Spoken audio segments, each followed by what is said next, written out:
On the morning of March 7, 1945, Major Hans Scheller stood in the basement of the Ludendorff Bridge at Remagen, checking his detonation sequence for the 100th time. The charges were placed. The circuit was complete.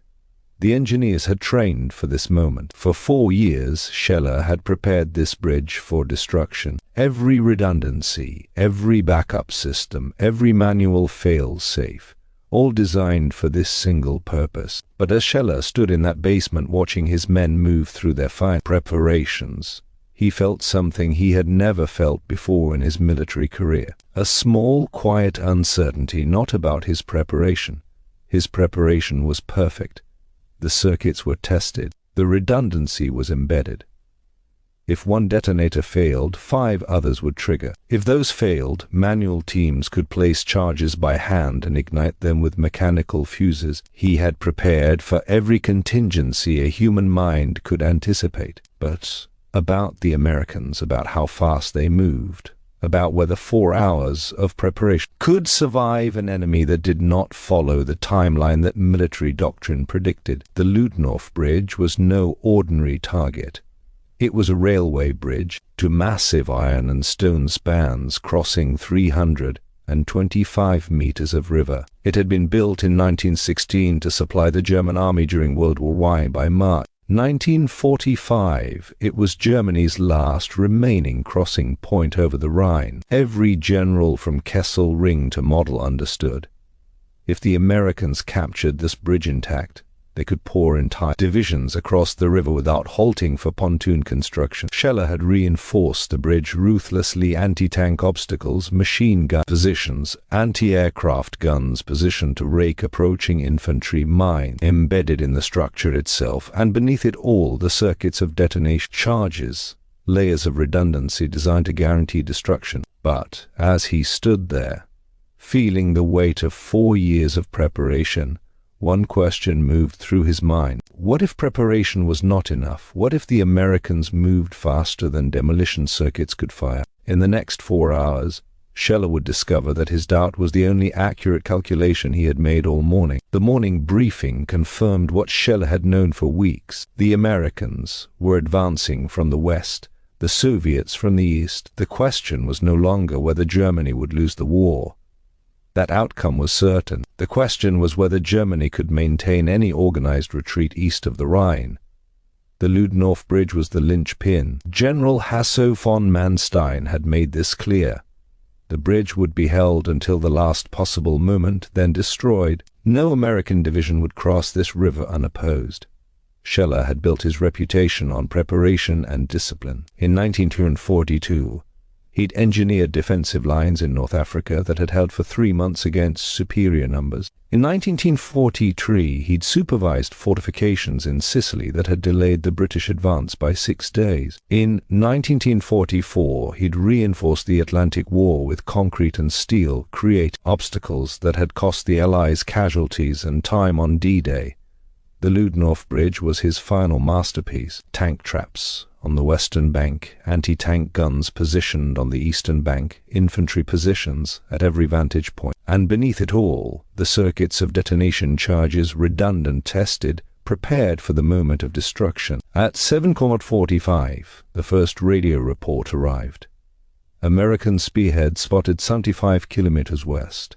Estimated arrival Helsinki at hours. Scheller made a calculation. 8 hours and 15 minutes until contact. When the order came, and it would come, the charges would fire, the bridge would fall. The American advance would be slowed by 3 days, perhaps 4, while they constructed pontoons or sought alternate crossings upstream. 8 hours was sufficient time for an orderly withdrawal of all personnel from the Remagen sector. The defensive garrison, 50 soldiers, 3 NCOs, 5 officers would cross the bridge, take position on the eastern bank, and at the moment of American contact, detonate the charges. It was clean. It was organized. It was the kind of operation that Scheller's precision had made possible. By 8:30, the American advance guard had been spotted within 20 kilometers. Scheller moved the demolition crews to heightened alert status. Scheller stood on the bridge itself, looking west. The morning was overcast. The Rhine moved beneath him, dark, cold. The bridge above him was a lattice of steel girders and iron deck plating. The demolition charges were distributed throughout at the pillars, at the support joints, under the deck itself. He thought about the American advance rate.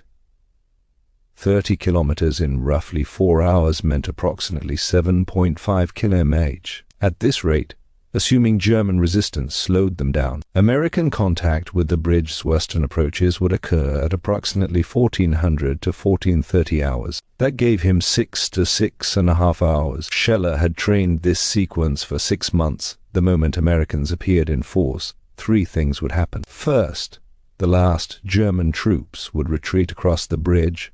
Second, the bridge would be closed to traffic. Third, the demolition charges would detonate. It was a precision operation that hundreds of hours of planning had prepared for. If the charges failed to detonate electrically, manual detonators could be triggered by hand. Redundancy was embedded in every step. At 8:50, the first German withdrawal began. Truck convoys started moving east across the bridge. Wounded personnel, supply catches, administrative staff. Scheller watched from his command position. The traffic was orderly. The process was going exactly as planned. By 12:30, the demolition sequence would begin. The bridge would fall at approximately 100 p.m., giving the Americans at least 2 hours of delay. Everything was prepared, but somewhere in the back of Scheller's mind, the question remained, what if the Americans refused to follow the timeline? At 9:45, an engineer lieutenant named Dietrich ran into Scheller's command post. His face indicated something had gone wrong. Not catastrophically, but wrong. "Sir, the electrical detonator circuit on Pillar 6. The circuit is open." Scheller's calm didn't break. "Open how?" "The circuit breaker. It's tripped. We don't know why. We've reset it twice. It keeps tripping." This was not a disaster. This was what redundancy was designed for. Switch to the secondary circuit. Pillar 6 has 3 backup detonators. "Already done, sir. But we should investigate the primary circuit before the Americans will be here in 3 hours. If the secondary circuits function, we proceed with the sequence as planned. Mark the primary circuit for investigation after the bridge is destroyed." Dietrich left. Scheller made a note. A circuit breaker tripping under load. It would need to be reviewed by engineering, but it was not critical. German preparation always included redundancy. And yet, something was beginning. Something small, a circuit breaker, an irregularity. The first indication that the universe did not always obey planning. By 11:15, American ground forces were spotted 15 kilometers from the bridge. Not reconnaissance, actual tank and infantry columns. Scheller moved the final withdrawal of administrative personnel forward. At 11:45, a second engineer reported, "Sir, the secondary circuit on Pillar 6 is also showing irregularities, voltage fluctuation. It may be a power supply issue rather than a detonator issue." Scheller felt the first genuine moment of concern. Not panic, not fear, but the beginning of calculation. How long to repair the power supply? 2 hours, maybe 3. We'd need to completely rebuild the circuit. Scheller looked at the timeline. Americans at 15 kilometers moving at 10 kilometers per hour. 3 hours maximum until American spearhead reached the western approaches. The bridge demolition was scheduled for 1 hour and 15 minutes from now. 2 hours to repair. 1 hour and 15 minutes until contact. The mathematics didn't work. Leave the power supply. Switch to manual detonators on Pillar 6. I want a manual team positioned at Pillar 6 with detonation cord and hand igniters. If the electrical circuits fail, they will fire the charges manually.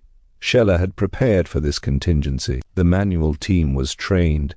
The detonation cord was in place. If the electrical system failed, human hands would trigger the destruction. And yet Scheller understood something in this moment. He was no longer preparing according to a timeline he controlled. He was reacting to a timeline the Americans had established. They had moved faster than expected, and he was running out of time to be prepared. By 200 hours, The western approaches to the bridge were under fire from American artillery. Sporadic shells indicated that American forward observer teams had the bridge in their sights. Scheller ordered the final withdrawal of rearguard infantry. By 12:30 the bridge was clear except for the demolition team. Until 2015, American infantry was spotted 81 meters from the western approaches. Closer than anticipated, faster than anticipated. Scheller gave the order, detonate the bridge. The chief engineer, Hedman Bry, triggered the electrical circuit. Nothing happened for 3 seconds, an eternity in military time. The bridge stood. No explosion, no shaking of structure, no collapse of steel and stone into the Rhine. Bray looked at Scheller with an expression that moved from shock to understanding. The electrical circuit had failed completely. Fire the manual charges, Scheller commanded. The manual detonation team at Pillar 6. 5 men with hand igniters and detonation cord heard the order. They moved to position, hands steady from traying, ready to ignite the charges that had been prepared for exactly this moment. In the next 60 seconds, something occurred that Scheller had calculated for but could not control. An American patrol, more aggressive and more rapid than he had anticipated, surged forward across the western approaches.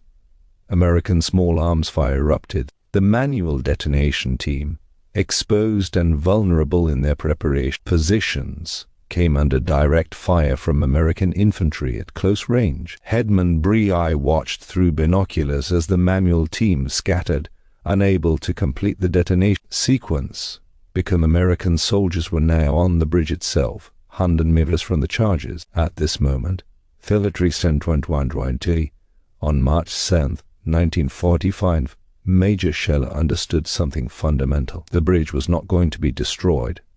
The moment had passed.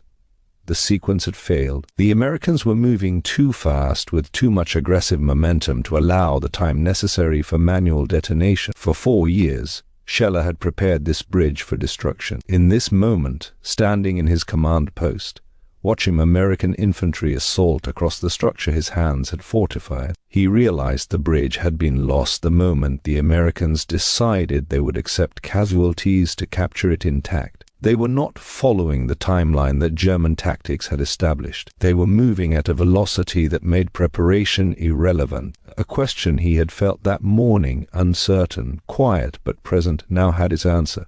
Yes, the Americans could move faster than demolition circuits could fire. By 1430, American soldiers were pouring across the Ludendorff Bridge in organized waves, not hesitating, not proceeding with caution against the fortifications Scheller had built, simply crossing. In 90 minutes from Hilsentraintat, when Scheller gave the demolition order to 2000 train, the first wave of 2 Hulsen American soldiers had crossed an impossible obstacle that German tactical doctrine said should have required either pontoon bridges or diversionary crossings 20 kilometers upstream. Scheller stood at the window of his command post watching this occur. His final defensive line was not holding. His fortifications were not functioning.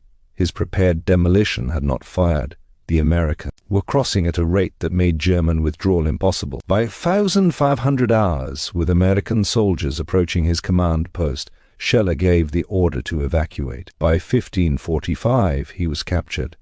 By 1800, 8,000 American soldiers had crossed the Ludendorff Bridge. By 2200, 15,000.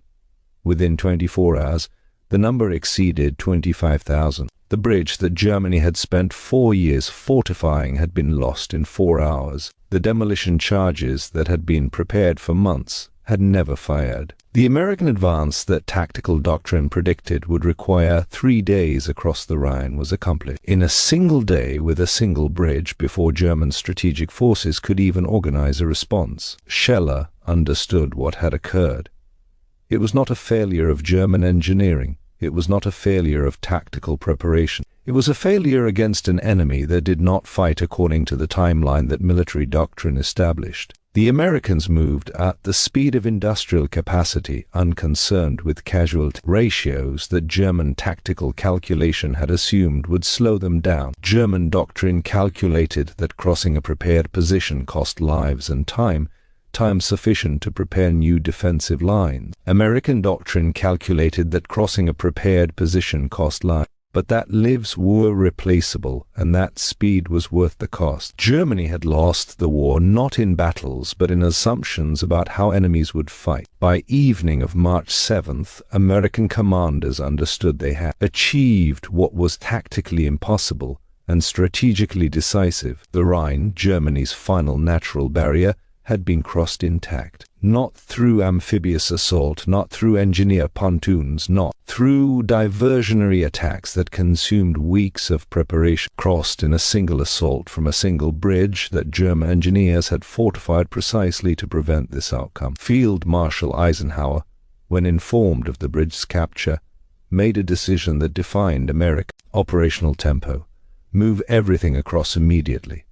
No pause for consolidation, no wait for engineer bridging equipment. The success at Remagen was so unexpected that German strategic reserves had not yet oriented toward the crossing point. Within 48 hours, the First Army had committed 5 divisions to the eastern bank. Within 72 hours, 16,000 tons of supplies had crossed. Within 6 days, General Patton's Third Army had crossed additional points and was advancing toward Frankfurt. The German defensive line east of the Rhine, which military doctrine predicted would stabilize the war for another 6 months, collapsed in weeks, not because of a single battle, but because of a single bridge capture, intact by an enemy moving at industrial rather than tactical velocity. The Ludendorff Bridge would remain in use until March 17, 1945, 10 days after its capture. American engineers worked continuously to reinforce it against German artillery. The structure that Scheller had fortified against assault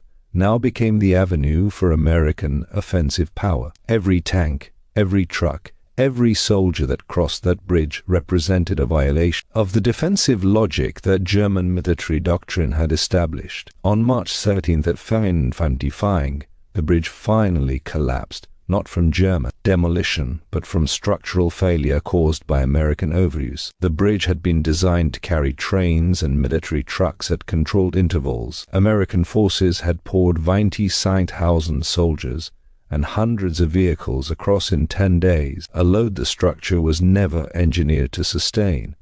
But by that date, the strategic crossing had already occurred. The Rhine had been violated. The German defensive line had collapsed. The war, for practical purposes, was over. March 8th to 14th, 1945. Major Scheller's journey from River Command Post to captivity lasted 26 hours. American soldiers captured him as German forces withdrew from the Remagen sector. For 2 days he was processed with other prisoners of war. But on March 8th something changed.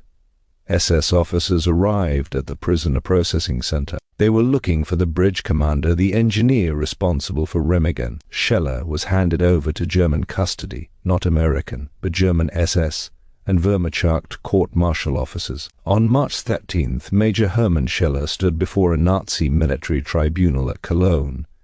The charges were formal and devastating: cowardice in the face of the enemy, incompetence leading to the loss of a critical strategic position, failure to execute orders resulting in the capture of the Rhine bridge intact. That the electrical circuits had failed was technical fact. That the Americans moved faster than detonation sequences could execute was mathematical truth. That the manual detonation team had been overrun by American assault was the reality of combat. That Scheller had done everything within his power, and that his preparation was irrelevant to the tribunal. The Nazi system in March 1945 was not rational. It was not focused on technical assessment or engineering analysis. It was focused on blame, on punishment, on finding someone to execute for the fact that Germany was losing a war it could not win. Scheller was the bridge commander. The bridge had been captured intact. Therefore, Scheller was guilty. The trial lasted 6 hours. There was no real defense. There was no consideration of the circumstances. There was only the verdict: guilty, sentence, death by firing squad.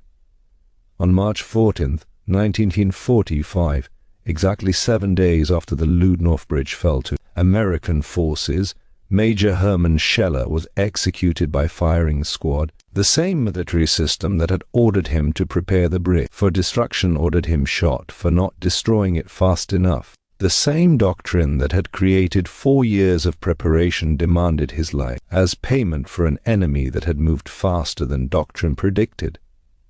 Scheller had calculated correctly. He had prepared thoroughly. His redundancy was embedded. His backup systems were in place.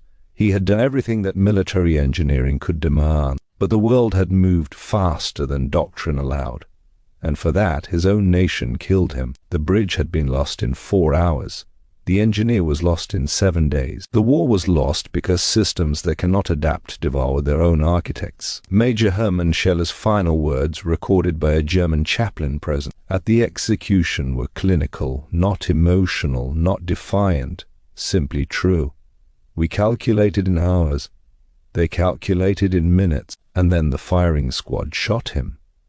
The story of Remagen was not simply the story of a bridge captured intact. It was the story of what happens when a system designed for human-scale warfare encounters an enemy moving at industrial scale. It was the story of an engineer who had done everything perfectly and was shot for it by his own nation. It was the story of what velocity means when one side has unlimited factories and the other is running out of time. It was the story of why major generals understood in April 1945 that the war was not lost in battles. It was lost because one side could calculate in minutes while the other calculated in hours. And when the mathematics of velocity collides with the mathematics of doctrine, doctrine loses. The Ludendorff Bridge at Remagen stands today as a monument partially rebuilt, partially standing as ruin. 2 towers remain, symbols of a structure that Germany had fortified for 4 years and lost in 4 hours. But the real monument to Remagen is not the bridge itself. It is the question that every officer in the Wehrmacht understood by March 1945. What do you do when you have prepared everything? When your enemy moves faster than preparation can counter, and when your own system executes you for this mathematical reality? Major Hans Scheller had the answer, and it cost him his life. Thank you for watching Tales of Valor. If you found the story of the bridge that couldn't be destroyed compelling, I encourage you to like this video and subscribe for more forgotten stories of World War II, the moments when individual skill met industrial systems, and when military doctrine learned that preparation means nothing against an enemy that moves on a different timeline. We explore World War II through the perspective of those who fought it, soldiers who discovered that their training, their courage, and their preparation were rendered obsolete by industrial capacity. Where are you watching from? What World War II moment do you think best represents the collision between preparation and velocity? Share in the comments. Your engagement helps us continue this channel. Thank you for watching. See you next time on Tales of Valor.